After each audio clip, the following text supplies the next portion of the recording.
Well, hello everybody, and welcome to G Bear's Off-Grid Ways, a homestead in the desert. And here we are in the prospecting van, and I'm still working on this thing.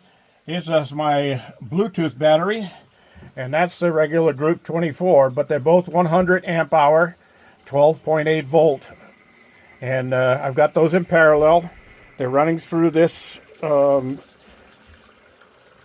controller, and I got the inverter running.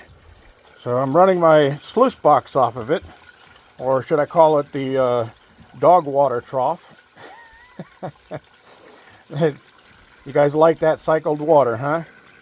So this is the 120 volt pump that's running in there. And I just set that up, and I've got a pretty long cord for that one, so I don't have to sit right up against the van when I'm using it. I can move it a little bit away from there. And I can close the doors up if I want, and I can also work it off the back because I've got another 120 volt outlet over there. Now in this bucket, I have a 12 volt pump. That's a regular bilge pump. And that's also submersible, and that one hooks up to this system too. So I can use that one or this one, depending on where I want to be. Now I can take that little 100 amp hour Bluetooth battery, disconnect that from inside the van and carry it with me. They're very lightweight, and all those batteries have the high and low temperature protection. They're all IP65 or 67, I forget, but they're all water resistant. And I think the Bluetooth one says it can even sit underwater for like 30 seconds or something like that without causing any problems. But of course you don't want to do that. But it is okay and safe to be around water with it. And I can run my sluice box here and get all my my diggings all running through here real fast, so I don't have to do it with a pan. Well, of course later on I'll do the panning out to get the rest of it. I can also just set the pump in a stream if I'm near a stream, and run the sluice box that way without having to set the sluice box up in the stream. So I can avoid being wet and cold in the stream with this setup. I'm also going to be setting up a high bank around here so that I can classify before it goes into there very easily. In the meantime, I just wanted to show you what I've been doing here. Now we did have a little bit of rain today, but nothing to really write home about, just a little bit of sprinkling. And the sun's out again right now, so I'm getting some things done here. Now I like a little bit more water pressure than this, but this will work. I can make this work. I can get a steeper angle on here to get a little bit more water pressure, or put a shallower angle on it. There's all kinds of things I can do.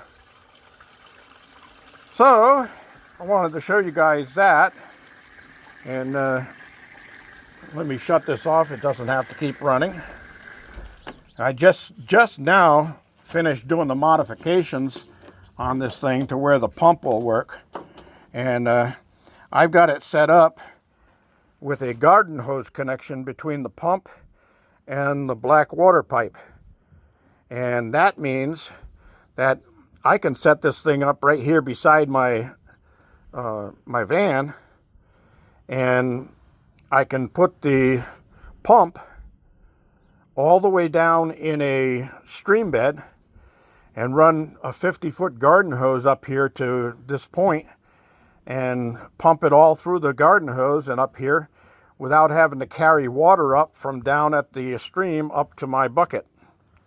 So I have all kinds of options set up here. This is really going to be a nice setup for going out and doing my gold panning and prospecting and stuff, and getting all my samples run.